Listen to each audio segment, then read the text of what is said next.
entonces se está buscando que el fondo de cada uno de los derechohabientes, que es distinto porque en el IMSS, por ejemplo, pues viene una mitad del trabajador, pero también una mitad de la parte patronal, se mantengan los fondos, pero que se unifiquen, todos tendrían el mismo nombre, podría uno acudir a la clínica más cercana indistintamente de quién está fondeando, si es el IMSS, el ISSSTE o si es a través del IMSS Bienestar, o cómo se está perfilando este sistema y si este sistema lo está visualizando para concretarse en su sexenio. A la fecha lo que hay es como una cámara compensatoria, vamos a llamarle así, un fondo compensatorio. Entonces, si te atendiste en el IMSS, pero eres derechohabiente del ISSSTE, el ISSSTE tiene que complementar los recursos al IMSS o viceversa. Em, y vamos a trabajar para ver cómo podemos seguir avanzando en ello. Repito, porque precisamente pues hay fondos diversos, pero lo importante es la atención a la salud, que es un derecho. Entonces, si te queda más cerca una unidad, ahora con este convenio en urgencias ya te van a poder atender en cualquier lugar. Eso pues es un enorme beneficio, ¿no? Como era en pandemia, si se acuerdan, aquí en la zona metropolitana y se logró también en muchos lugares, que aunque fueras, no tuvieras derecho a biencia del IMSS, el IMSS te recibía y en todo caso, pues ya se veía después lo que significó en términos de la erogación del IMSS.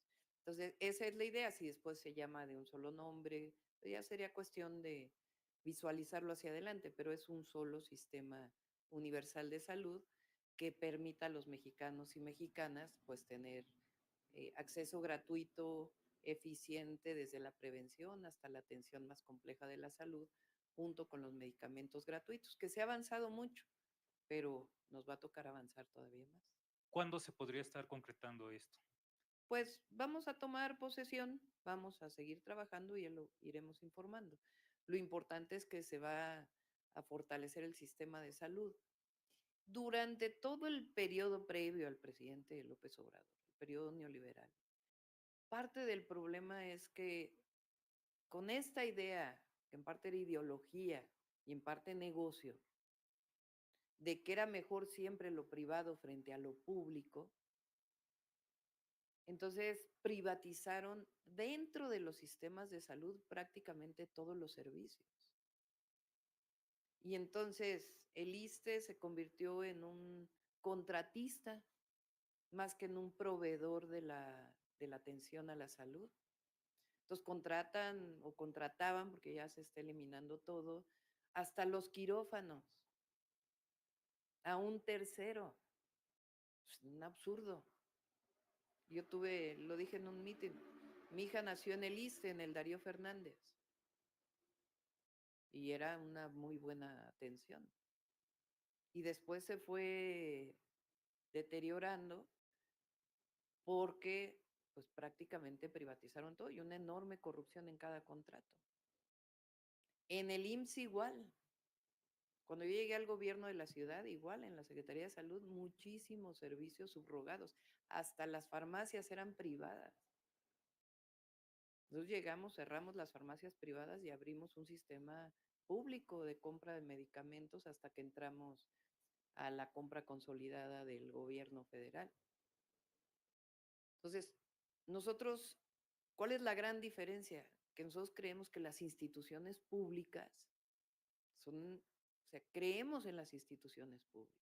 Está bien que haya salud o acceso o salud privada particular, pero eso es para quien tiene recursos económicos para poder contratarla o un seguro médico. Nosotros creemos que las instituciones públicas deben ser las mejores de todas las instituciones y en eso se está trabajando.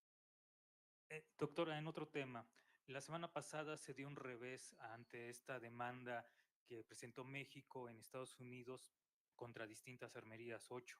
Al menos a 6 de estas armerías pues les dieron la razón de acuerdo a este juez y desestimaron la petición de México de un pago de 10,000 millones de dólares que se estaba pidiendo para compensación de los daños que ha causado el tráfico de armas que ha habido hacia nuestro país. Ante esto, ¿cuál será la estrategia por una parte legal que va a aplicar su gobierno? ¿Van a continuar este tipo de demandas? Y también a la par, ¿cómo se podrá solucionar el tráfico de armas? Porque pareciera que en las instancias judiciales en Estados Unidos no se ve que estén dispuestos a darle la razón a México. Esta es una posibilidad de que no le den la razón y que por tanto pues siga permitiéndose esta venta de este tipo de armas. ¿Cómo detener el tráfico hacia México? Entiendo que no es la única demanda, que todavía hay otras demandas en curso y vamos a esperar estas otras demandas em, para ver cómo actúan los jueces, en este caso, a esta demanda que ha interpuesto México. Normalmente desde Estados Unidos el tema principal es el tráfico de diferentes estupefacientes, drogas de México hacia Estados Unidos.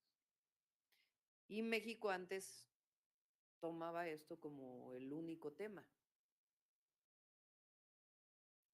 Por supuesto que se colabora para evitar esta entrada de drogas, sobre todo eh, el tema del fentanilo, que ha causado tantos problemas de salud pública en Estados Unidos. Pero por primera vez se planteó, bueno, ¿y qué pasa con el tráfico de armas de Estados Unidos a México? ¿Y qué pasa? Lo dice la secretaria Rosicela, lo he dicho a nivel internacional, con la violencia que se genera en México, que está vinculada también con las armas que vienen de Estados Unidos para acá. El caso más terrible fue el Rápido y Furioso. Además, ahí con la anuencia del gobierno mexicano, terrible, de que supuestamente se permitió que entraran armas a México con un seguidor para ver dónde, lo que se hizo es que se repartieron armas y al final no siguieron a nadie. Entonces es muy importante que continúen estas demandas y nosotros vamos a seguir eh, hablando en estos términos, sí, colaborando, coordinándonos con Estados Unidos desde una posición de soberanía, de independencia eh, de México, sobre todo frente a la participación de las diferentes agencias en nuestro país de coordinación, de colaboración, pero no de intervencionismo, que es distinto. Pero además, pues a nosotros nos interesa reducir la violencia, los índices de alto impacto, los homicidios. Sí, por supuesto, vamos a colaborar, pero nosotros nos interesa mucho, pues, seguir disminuyendo los homicidios en nuestro país. ¿Serán Entonces, en eso, pues tiene que ser, por eso decimos que es una relación entre iguales. Antes era el Plan Mérida, que era las definiciones eh, de lo que definía Estados Unidos como prioridad hacia México, y México lo aceptaba, y ahora hay un acuerdo bicentenario.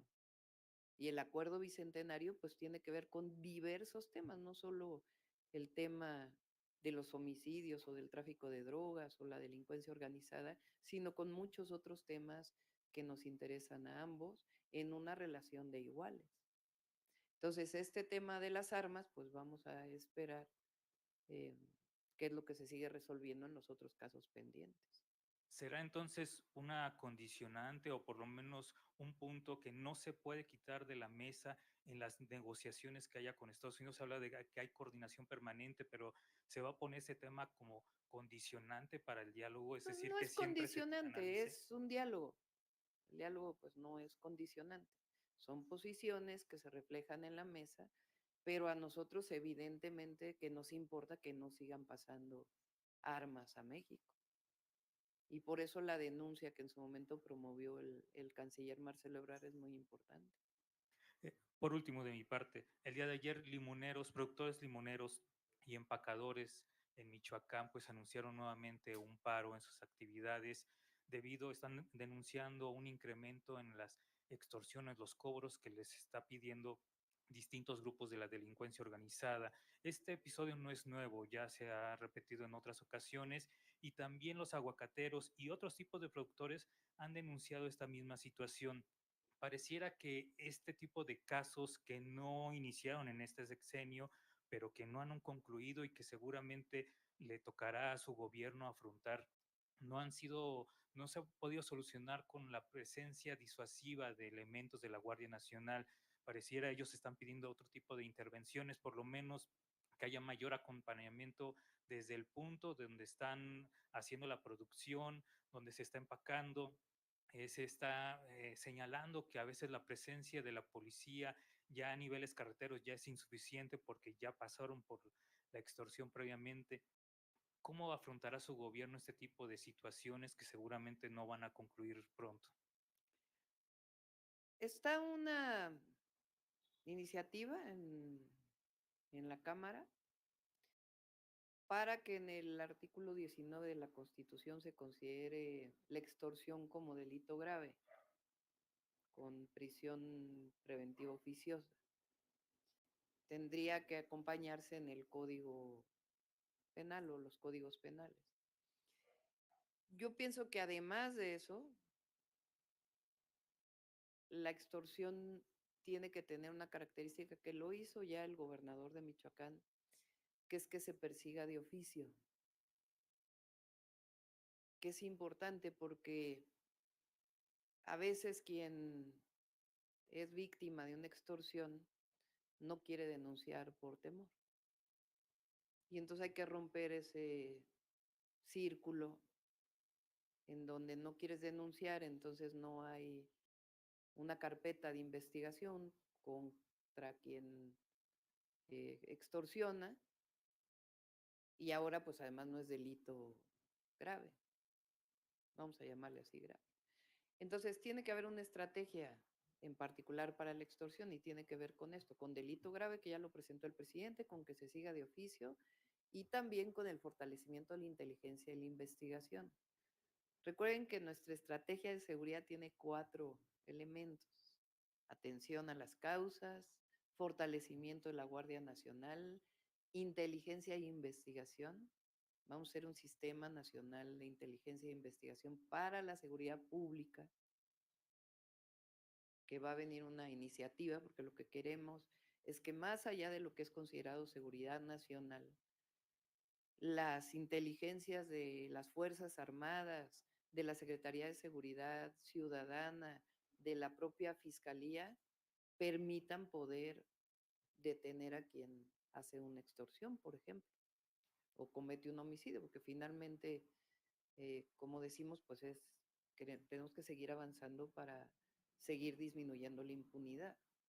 Entonces es inteligencia e investigación y coordinación de las distintas instituciones. Entonces vamos a avanzar en ese sentido. ¿Y habría mayor presencia policíaca en los puntos de producción y Es de empaque? presencia, pero también es inteligencia y investigación, porque es presencia, pero también detención de quien hace la extorsión, de las bandas dedicadas a la extorsión. Para detener a una banda que se dedica a la extorsión, pues tiene que haber una denuncia.